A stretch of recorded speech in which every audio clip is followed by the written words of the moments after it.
मेरे पास पेशेंट्स कई आते हैं जो फर्टिलिटी के इश्यूज़ के साथ आते हैं, और कुछ ऐसे होते हैं जो कंसर्न्ड होते हैं कि जी इंटरेस्टेड होते हैं फैमिली बैलेंसिंग में, और वो कहते हैं कि हम बेबी बॉय पैदा करना चाहते हैं। हमने नोटिस किया है कि 92% अवाम जो ये वीडियोस देखती है वो नॉन सब्सक्राइब है हमारे चैनल को। तो आपसे एक हम्बल रिक्वेस्ट ये है कि इस चैनल को प्लीज़ सब्सक्राइब करें ताकि आपके लिए हम बेहतर से बेहतर कंटेंट बनाएं और बड़े से बड़े डॉक्टर्स को अपने प्लेटफॉर्म पे ला सकें।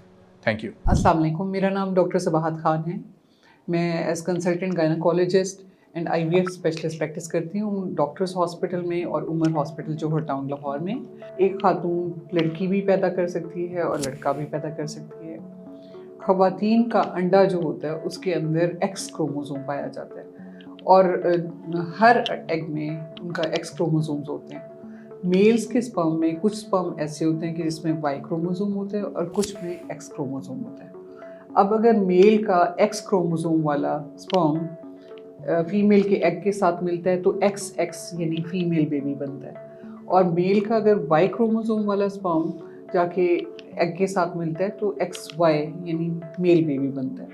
अब ये नेचर की सिलेक्शन है कि बॉडी के अंदर जब स्पर्म्स जाते हैं तो उसमें से कुछ स्पर्म्स तेज़ी से आगे बढ़ते हैं, और जो स्पर्म सबसे ज़्यादा तेज़ी से जाके और सबसे पहले एग के साथ मिलता है वो जेंडर डिटरमिन करता है कि पैदा होने वाला बच्चा लड़का होगा या लड़की। अब इस बारे में मैंने देखा है सोशल मीडिया पे बगैर किसी तहकीक की बातें की जा रही होती। कुछ लोग डाइट पे जोर दे रहे होते हैं कि ये खा लो तो इससे लड़का पैदा हो जाएगा। ऐसा बिल्कुल भी नहीं है। कुछ लोग कहते हैं कि ये कुश्ते खाएं, उसका इफेक्ट होगा जिसकी वजह से Y क्रोमोसोम आगे जाएंगे, X क्रोमोसोम नहीं आगे जाएंगे। ऐसा कुछ भी नहीं है, ये भी झूठ है। आजकल सोशल मीडिया पे मैंने देखा है कि कुछ नॉन क्वालिफाइड अनक्वालिफाइड लोग जो हैं वो इस तरह की बातें कर रहे हैं कि जी YIUI और XIUI।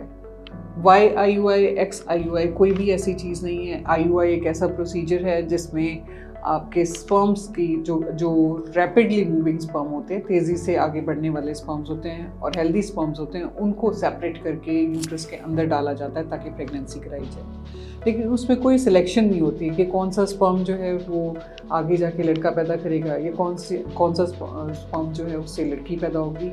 तो ये भी एक मिस इन्फॉर्मेशन है, और मैंने देखा कि लोग इससे बहुत अट्रैक्ट होते हैं। कुछ लोग कहते हैं कि जी फलां टीका लगवा लें, फलां गोली खा लें तो उससे लड़का पैदा होगा। तो ऐसा कुछ भी नहीं है। एक हेल्दी बेबी आप पैदा कर सकते हैं अपने अच्छे लाइफस्टाइल के साथ, लेकिन जेंडर बाय नेचर डिटरमिन होती है, अल्लाह ताला की सिलेक्शन होती है। हाँ, अगर हम कहें कि साइंटिफिकली क्या चीज़ ऐसी है जिसे हमें कंफर्म वे में पता चल सकता है कि पैदा होने वाला बच्चा लड़का होगा या लड़की, वो है जेनेटिक टेस्टिंग। IVF का प्रोसीजर है जिसमें एम्ब्रियोज बनते हैं और उनकी जेनेटिक टेस्टिंग की जाती है, और कंफर्मेशन के साथ ही पता चलता है कि कौन सा एम्ब्रियो मेल है और कौन सा फीमेल एम्ब्रियो है। और जेनेटिकली टेस्टेड अगर एम्ब्रियो डाला जाता है तो वो तो एक कंफर्म वे है कि हमें पता होता है कि उससे बेटा पैदा होगा। लेकिन उसके अलावा ये सारी डाइटरी मॉडिफिकेशन, कुछ सीड्स खिलाते हैं, कुछ टीके लगाते हैं, कुछ लोग हर तरह के, मुझे कहना चाहिए कि इरेलीवेंट ट्रीटमेंट्स जो कि इससे रिलेटेड ही नहीं है या ऑथेंटिक ट्रीटमेंट्स ही नहीं है, और लोगों को बस एक बात कह के अपने पीछे लगा दिया जाता है, वो ऑथेंटिक नहीं है। किसी किस्म के धोखे और फ्रेब में ना आए।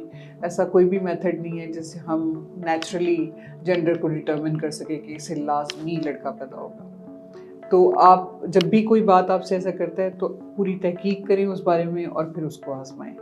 ऐसे किसी की बातों में और फ्रेब में बिल्कुल भी ना आए।